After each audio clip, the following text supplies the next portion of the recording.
ಚಂದ್ರ ಅರಸೀಕೆರೆವರೆಗೆ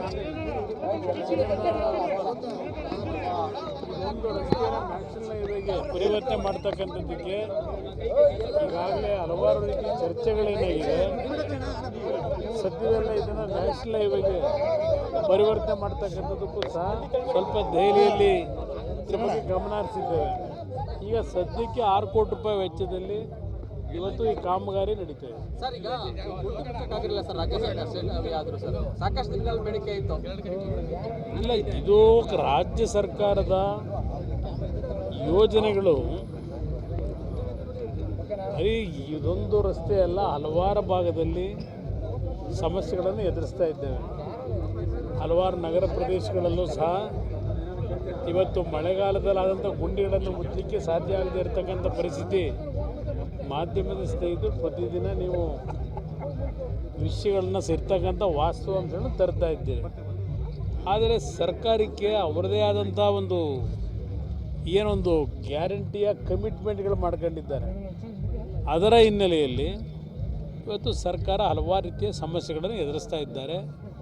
ಅದು ಗ್ಯಾರಂಟಿ ಸ್ಕೀಮ್ಗಳಿಗಿಂತ ಹೆಚ್ಚಾಗಿ ನಾಡಿನ ಜನತೆ ಕಟ್ಟತಕ್ಕಂಥ ತೆರಿಗೆಯ ಹಣ ಇದೆಯಲ್ಲ, ಅದನ್ನು ಸರಿಯಾದ ರೀತಿ ಬಳಕೆ ಮಾಡಿದೆ ಆ ಹಣ ದುರುಪಯೋಗ ಆಗ್ತಾ ಇರ್ತಕ್ಕಂಥ ಹಿನ್ನೆಲೆಯಲ್ಲಿ ಇವತ್ತು ಇಂಥ ಒಂದು ಪರಿಸ್ಥಿತಿ ನಾಡಿನಲ್ಲಿ ಕಾಣ್ತಾ ಇದೆ. ಸರ್, ಎಷ್ಟೊಂದು ಬಾರಿ MLA ಕೂಡ ಅಸಹಾಯಕತೆ ವ್ಯಕ್ತಪಡಿಸಿದ್ರು ಸರ್, ರಾಜ್ಯ ಸರ್ಕಾರದಿಂದ ಅಭಿವೃದ್ಧಿಗೆ ಸಹಕಾರ ಸಿಗ್ತಾ ಇಲ್ಲ ಅಂತ. ಅದನ್ನು ನೋಡಿ ಇದು KR-ಪೇಟೆ ಕ್ಷೇತ್ರದ ಶಾಸಕರು ಒಬ್ಬರ ಸಮಸ್ಯೆ ಅಲ್ಲ, ಕಾಂಗ್ರೆಸ್ ಶಾಸಕರುಗಳೇ ಇದರ ಬಗ್ಗೆ ಹಲವಾರು ರೀತಿಯ ರಾಜ್ಯದ ಸರ್ಕಾರಗಳ ನಡವಳಿಕೆ ಬಗ್ಗೆ, ಅವರವರ ಕ್ಷೇತ್ರಗಳಲ್ಲಿರ್ತಕ್ಕಂಥ ಸಮಸ್ಯೆಗಳ ಬಗ್ಗೆ ಕಾಂಗ್ರೆಸ್ ಶಾಸಕರೇ ಮಾತನಾಡ್ತಾರೆ.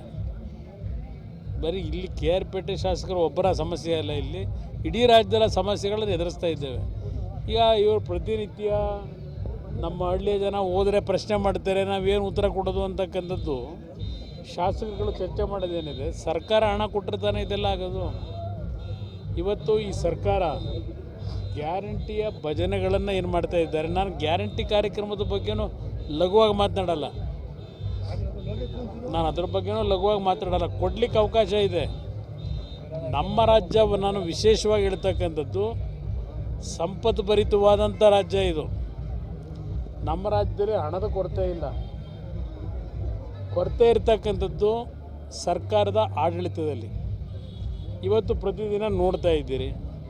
ನಾನು ಸದ್ಯಕ್ಕೆ ಏನು ಈಗ ಚರ್ಚೆ ಮಾಡಲಿಕ್ಕೆ ಹೋಗಲ್ಲ, ಸಂಕ್ರಾಂತಿ ಕಳೆಯಲ್ಲಿ ಚರ್ಚೆ ಮಾಡೋಣಂತೆ. ಇವತ್ತು ಯಾವ ರೀತಿಯಲ್ಲಿ ಹಲವಾರು ಪ್ರಕರಣಗಳಲ್ಲಿ ಆತ್ಮಹತ್ಯೆಗಳು ಶರಣಾಗ್ತಕ್ಕಂಥ ಒಂದು ಪರಿಸ್ಥಿತಿಗಳನ್ನು ಕಾಣ್ತಾ ಇದ್ದೀರಿ.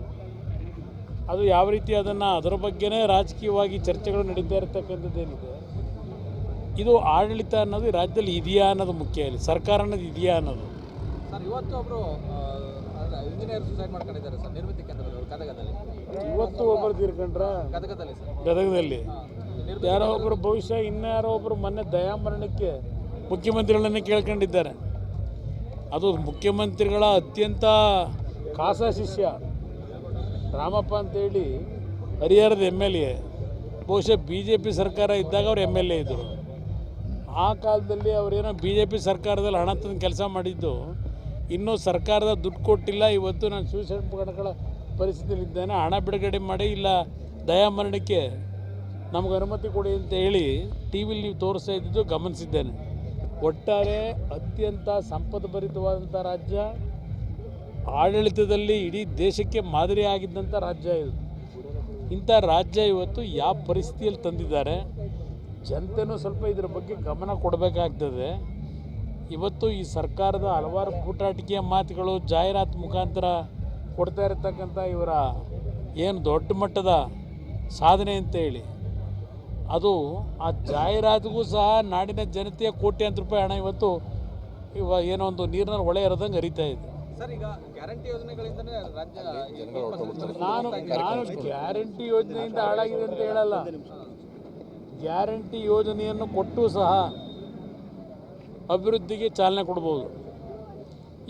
ಈಗ ಬಸ್ ಪಾಸ್ ದರ 15% ಜಾಸ್ತಿ ಮಾಡಿದ್ದಾರೆ. ಮುಖ್ಯಮಂತ್ರಿಗಳು ಉಸಿರೇ ಇಲ್ಲ ಅದಕ್ಕೆ. ಅದರಿಂದ ಎಷ್ಟು ಸಂಪಾದನೆ ಮಾಡ್ತಾರೆ. ಈಗ ನಿಮ್ಮ ಎಂಥ ಕಾರ್ಯಕ್ರಮ ಅದು, ಶಕ್ತಿ ಕಾರ್ಯಕ್ರಮ, ಹಾಂ, ಶಕ್ತಿ ಯೋಜನೆಗೆ ಹೆಣ್ಮಕ್ಳಿಗೆ ಉಚಿತ ಬಸ್ ದರ ಕೊಡೋದು ಎಷ್ಟು ಕೊಡ್ತಾರೆ, ಎಷ್ಟು ಖರ್ಚಾಗ್ತದೆ ವರ್ಷಕ್ಕೆ? ಈಗ ನನ್ನೇ 15% ಜಾಸ್ತಿ ಮಾಡೋರಲ್ಲ, ಅದರಿಂದ ಉತ್ಪಾದನೆ ಎಷ್ಟಾಗುತ್ತೆ ಸರ್ಕಾರಕ್ಕೆ ಆ ಹೆಸರಿನಲ್ಲಿ? ಇಲ್ಲ, ಈ ಸರ್ಕಾರದ ಕಾರ್ಯಕ್ರಮ ಇದೆಯಲ್ಲ, ನಮ್ಮ ಹಳ್ಳಿಯ ಹೆಣ್ಮಕ್ಳು ಅರ್ಥ ಮಾಡ್ಕೋಬೇಕು, ನಮ್ಮ ಜನವೂ ಅರ್ಥ ಮಾಡ್ಕೋಬೇಕು. ಈ ಕಾರ್ಯಕ್ರಮಗಳು ಇವರೇನು ಪಾಪ ಬೆವರು ಸುರಿಸಿ ರಾಜ್ಯದ ಖಜಾನೆ ತುಂಬಿಸಿ ಇವರು ಕೊಡ್ತಾ ಇರೋ ಕಾರ್ಯಕ್ರಮ ಅಲ್ಲ. ನಿಮ್ಮ ಜೋಬಿಗೆ ಕೈ ಹಾಕಿ ದರೋಡೆ ಮಾಡಿ ನಿಮ್ಮ ದುಡ್ಡನ್ನ ಪಾಪ ದೊಡ್ಡದಾಗಿ ಗ್ಯಾರಂಟಿ ಅಂತ ಹೇಳ್ತಾರೆ. ಜನ ಅರ್ಥ ಮಾಡ್ತಾರೆ. ಬಿಜೆಪಿ ಸರ್ಕಾರ 5,900 ಕೋಟಿ ಸಾಲ ಉಳಿಸಿತ್ತು ನಿಗಮಗಳಲ್ಲಿ, ಅದಕ್ಕಾಗಿ ಬೆಲೆ ಏರಿಕೆ ಅನಿವಾರ್ಯ ಅಂತಾರೆ ಸರ್. ಇನ್ನೊಂದು ಕಡೆ ಕುಮಾರಸ್ವಾಮಿ ಅವರು ಕೇಂದ್ರದಲ್ಲಿ ಡೀಸೆಲ್ ರೇಟ್ ಕಮ್ಮಿ ಮಾಡಿಸ್ಲಿ ಅನ್ನುವಂಥ ಮಾತು ಹೇಳ್ತಾರೆ. ನೀವು ಮೊದಲು ಸೆಸ್ 3-3.5 ರೂಪಾಯಿ ಜಾಸ್ತಿ ಹಾಕೊಂಡ್ರಲ್ಲಪ್ಪ, ಅದನ್ನು ಕಡಿಮೆ ಮಾಡಿ.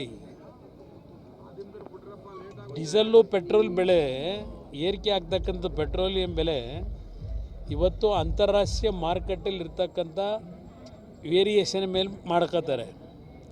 ಇದು ನಡೀತಾ ಇರ್ತಕ್ಕಂಥದ್ದು. ಈಗ ನೀವು ಈ ಗ್ಯಾರಂಟಿ ಸ್ಕೀಮ್ಗೋಸ್ಕರಲೇ ಲೀಟ್ರಿಗೆ 3-3.5 ರೂಪಾಯಿ ಜಾಸ್ತಿ ಮಾಡ್ಕೊಂಡ್ರಲ್ಲ ಡೀಸೆಲ್ದು ಪೆಟ್ರೋಲ್ದು. ಮೊದಲು 10 ಸರ್ಪ್ ಮಾಡ್ಕೊಳ್ಳಿ. ನಿಮ್ಮ ಶಾಸಕರೇ ಸರ್ ಸಿಎಂಗೆ ಒಂದು ಮನವಿ ಮಾಡಿದ್ರು. ಆ ಸಂದರ್ಭದಲ್ಲಿ ಇಂದಿನ ಕನ್ನಡಿಗರಿಗೆ ಅನ್ಯಾಯ ಆಗಿರುವಂತದ್ದು ಸರ್. KPSC ಇಲ್ಲ, ಅದೊಂದು KPSC ಸಂಸ್ಥೆ ಅಂತ ಕರಿತೀರ. 15 ಜನನೋ 16 ಜನನೋ ಮೆಂಬರ್ ಮಾಡ್ಕೊಂಡು ಅದರ ನಾವು ಎಲ್ಲಿಗೆ ತಂದಿಟ್ಟವ್ರೆ? ಆ ಸಂಸ್ಥೆಯಿಂದ ಇವತ್ತಿನ ಒಂದು ಅಪಾಯಿಂಟ್ಮೆಂಟ್ ಕೊಡಲಿಲ್ಲ, ಒಂದು ಅಪಾಯಿಂಟ್ಮೆಂಟ್ ಕೊಡೋಕ್ಕಾಗಲಿಲ್ಲ, ನೆಟ್ಗೆ ಪರೀಕ್ಷೆ ನಡೆಸಲಿಲ್ಲ. ಅಂದರೆ ಇದು ಸರ್ಕಾರ ಇವರು ಇಬ್ಬರು ಸೇರೇನೆ. ಈ ಸರ್ಕಾರಕ್ಕೆ ಹೊಸದಾಗಿ ಯುವಕರಿಗೆ ಉದ್ಯೋಗ ಕೊಡೋ ಶಕ್ತಿ ಇಲ್ಲದೆ ಸುಮ್ಮನೆ ಸಭೆ ಬೆಳ್ಕೊಂಡು ತಳ್ತಾ ಇದ್ದಾರೆ. ಅಭಿವೃದ್ಧಿ ಆಗ್ಲೇ ಇಲ್ಲ ಅಂತ ನಿಮ್ಮ ಶಾಸಕರು ಕೂಡ ರಸ್ತೆಗಳ ಅಭಿವೃದ್ಧಿ ಆಗಿಲ್ಲ ಅಂತ ಹಿಂದೆ ಮನವಿ ಮಾಡಿದ್ರು ನಿಮ್ಮ ಶಾಸಕರು. ಆದ್ರೆ ಸಿಎಂ ಹಿಂದಿನ 5 ವರ್ಷ ಸರ್ಕಾರದಲ್ಲಿ ಯಾವುದೇ ಕೆಲಸಗಳು ಮಾಡಿಲ್ಲ.